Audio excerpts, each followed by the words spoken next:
जब आप स्वतंत्रता की रक्षा के लिए इस स्तर पर लड़ते हैं, तो एक बात जो आप देखते हैं वो ये है कि जब तक वे खाद्य आपूर्ति पर नियंत्रण नहीं कर लेते, तब तक वे वित्तीय नियंत्रण प्राप्त नहीं कर सकते। क्योंकि लोग हमेशा अपनी मुद्रा शुरू कर सकते हैं, बशर्ते वे खाद्यान्न उगा सके और उनके पास पशु प्रोटीन हो। और इसलिए यदि आप वित्तीय नियंत्रण और सीबीडीसी या सीबीडीसी जैसी चीजों के लिए दबाव को देखें, तो यह एक ही दबाव है।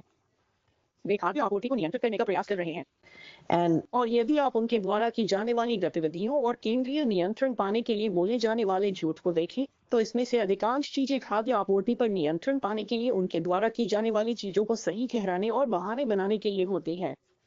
तो आपने और मैंने फोमा फूड पर चर्चा की, जिसे हमने डच फार्मर्स एंड फिशरमैन से पहले प्रकाशित किया था।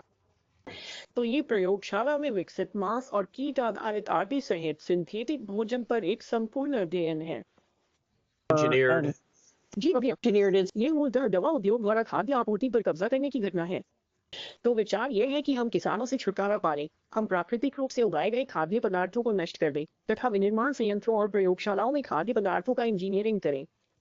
यहाँ आप इस बात को समझनी चाहिए, मैं वित्तीय लेन देन नियंत्रण को रोकने के लिए काम कर रहा हूँ और इसके लिए प्रतिबद्ध हूँ। इसका एक कारण ये है कि वे आपको प्रयोगशाला में विकसित कृत्रिम मांस खिलाने की योजना बना रहे हैं।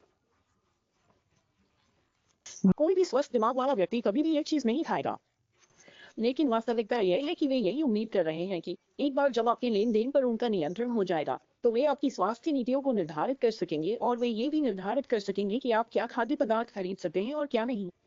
इसलिए यदि वे नहीं चाहते कि आप पिज्जा खरीदें, तो आप पिज्जा नहीं खरीद सकते।